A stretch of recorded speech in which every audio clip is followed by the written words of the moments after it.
আসুন, আজকের আলোচনাটা শুরু করা যাক। আমরা কথা বলবো নিজেকে পুরোপুরি বদলে ফেলার একটা দারুণ ব্লুপ্রিন্ট নিয়ে।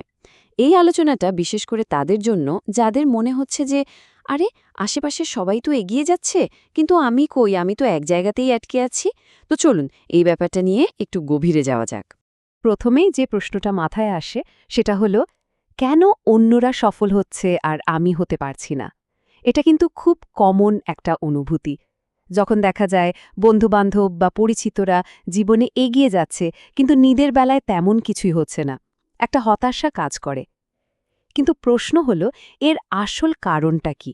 আর এই চক্র থেকে বেরোনোর উপায়ই বা কি? এই পুরো ধারণার মূল কথাটা কিন্তু এই একটা লাইনের মধ্যেই লুকিয়ে আছে।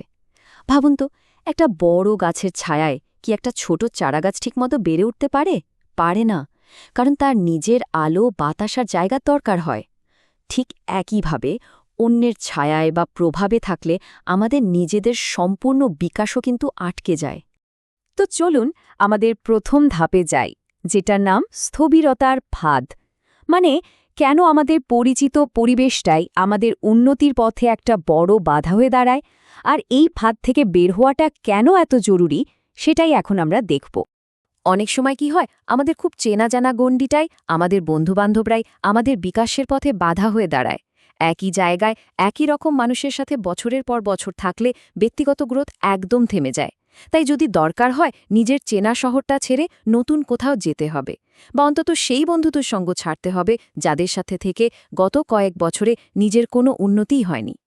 আচ্ছা, এবার আমরা একটা দারুণ কৌশল নিয়ে কথা বলবো, যেটাকে বলা হচ্ছে স্ট্র্যাটেজিক রিট্রিট।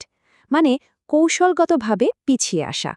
শুনতে হয়তো একটু অন্যরকম লাগছে, কিন্তু সামনে একটা বড় লাফ দেওয়ার জন্য মাঝে মাঝে কিন্তু কয়েক ধাপ পিছিয়ে আসাটা খুবই জরুরি। চলুন দেখি এটা কিভাবে কাজ করে। সহজ কথায়, সামনে এগিয়ে যাওয়ার জন্য কখনো কখনো আমাদের একটু পিছিয়ে যেতে হয়। নিজেকে একটু আড়ালে রাখা বা সবার থেকে একটু লুকিয়ে থাকার মানে কিন্তু এটা একদমই নয় যে আমরা হেরে গেছি, বরং এটা হলো বড় একটা প্রস্তুতির অংশ। ব্যাপারটা বোঝার জন্য এই উদাহরণটা কিন্তু অসাধারণ। আচ্ছা, ক্রিকেট খেলা তো আমরা অনেকেই দেখি, তাই না? ফাস্ট বোলাররা বল করার আগে অনেকটা দৌড়ে পিছিয়ে যান। কেন যান বলুন তো? যাতে তারা আরও বেশি গতি নিয়ে আরও জোরে বলটা করতে পারেন। আমাদের জীবনটাও ঠিক এরকমই। এই যে নিজেকে একটু গুটিয়ে নেওয়া বা পিছিয়ে আসা, এটা আসলে হেরে যাওয়া না, এটা হলো আরও শক্তিশালীভাবে ফিরে আসার জন্য শক্তি জামানো। তাই এটা মাথায় রাখা খুব জরুরি। এই যে সাময়িকভাবে আড়ালে চলে যাওয়া, এটা কোনো ব্যর্থতা নয়, একদমই না। এটা হলো ভবিষ্যতের সফলতার জন্য নিজের ভিত্তিটাকে আরও মজবুত করার একটা সুযোগ। এই সময়টা হয়তো অনেকেই অনেক কথা বলবেন, সমালোচনা করবে, কিন্তু সেগুলোতে কান দিলে চলবে না, নিজের কাজটা করে যেতে হবে। আর এই পর্বটা শেষ করা যাক এই পাওয়ারফুল কথাটা দিয়ে। কারণ দিন শেষে সাফল্যই কিন্তু সব সমালোচনার সেরা জবাব। যখন সফলতা আসবে, তখন দেখবেন যারা আজ সমালোচনা করছে তারাই একদিন আপনার জন্য হাততালি দেবে। তো প্রস্তুতির পর্ব শেষ, এবার আমরা অ্যাকশনে নামব। এই পর্যায়ে আমাদের নিজেদের জন্য একটা নতুন শক্তিশালী অস্ত্র তৈরি করতে হবে। আর সেই অস্ত্রটা হলো একটা কোর স্কিল বা মূল দক্ষতা। এখন আর অন্যের দিকে তাকানোর সময় নেই, এবার নিজের দক্ষতা গড়ার সময়। দেখুন, একটা ডিগ্রির অবশ্যই মূল্য আছে, এটা একটা ভিত্তি তৈরি করে দেয়, কিন্তু একটা সত্যিকারের কাজের দক্ষতা বা স্কিলের মূল্য কিন্তু আরও অনেক বেশি। কারণ একটা স্কিল দিয়ে সরাসরি কোনো সমস্যার সমাধান করা যায়, মানে প্রোডাক্টিভ ভ্যালু তৈরি করা যায়। তাহলে প্রশ্ন হলো, কি স্কিল শেখা যেতে পারে?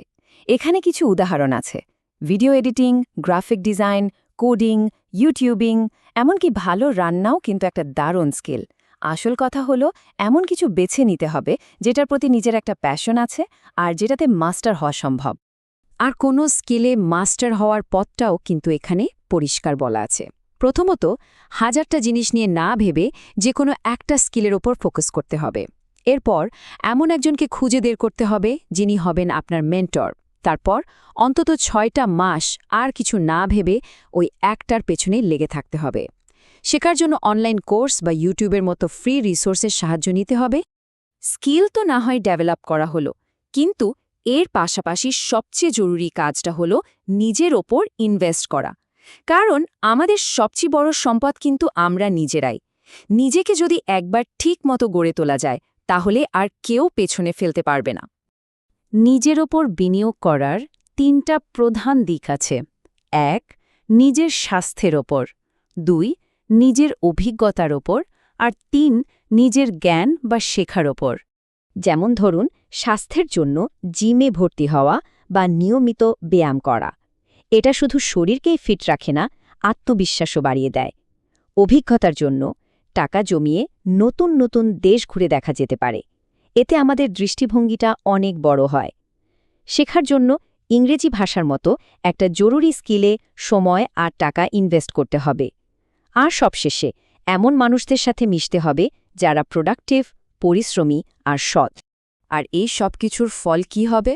ফল হবে একটা শক্তিশালী শরীর, একটা ধারালো বা শানিত মন, আর এমন এক আত্মবিশ্বাস যাকে কেউ থামাতে পারবে না। আর এই আত্মবিশ্বাসটাই কিন্তু আমাদের সামনে এগিয়ে নিয়ে যাবে। আচ্ছা, এবার আমরা একদম ফাইনাল পর্বে চলে এসেছি। যা যা আলোচনা হলো সেগুলোকে একসাথে করে আমরা একটা রিলঞ্চ ব্লুপ্রিন্ট তৈরি করব, মানে আমাদের 6 মাসের একটা কমপ্লিট ট্রান্সফরমেশন প্ল্যান। হ্যাঁ, ঠিকই দেখছেন, মাত্র 6 মাস। এই 6 মাসেই একটা নতুন শুরু করা সম্ভব। এই সময়সীমাটা কিন্তু পুরো পরিকল্পনাটাকে অনেক বেশি বাস্তব আর অর্জনযোগ্য করে তোলে। তাহলে আমাদের অ্যাকশন প্ল্যানটা কি? এটা এখন থেকেই শুরু। 1 নাম্বার, অতীতে কি হয়েছে সব ভুলে যেতে হবে। 2, ফালতু জিনিসপত্রে টাকা নষ্ট করা পুরোপুরি বন্ধ। 3, আগামী 6 মাসের জন্য একটা ডিটেইলড প্ল্যান বানাতে হবে। আর সবচেয়ে জরুরি 4 নাম্বার, প্রথম পদক্ষেপটা আজই এক্ষুনি নিতে হবে। সবশেষে শুধু এই কথাটা মনে রাখতে হবে, মানুষ যদি মন থেকে কিছু চায় তাহলে সে সেটা করতে পারে। সংকল্প যদি দৃঢ় থাকে তাহলে কোনো কিছুই অসম্ভব না। চেষ্টা করলে সফলতা আসবেই। আর একদম শেষে এই গভীর কথাটা দিয়েই আজকের আলোচনা শেষ করি। দেখুন, আমরা তো অনেক পরিকল্পনা করি, কিন্তু আমাদের সব পরিকল্পনার ওপরেও একজনের পরিকল্পনা থাকে। আমাদের কাজ হলো শুধু সততার সাথে নিজের সেরাটা দিয়ে চেষ্টা করে যাওয়া। বাকিটা সেই মহান পরিকল্পনাকারীর হাতে ছেড়ে দিতে হবে, কারণ তার প্ল্যানটাই সেরা প্ল্যান।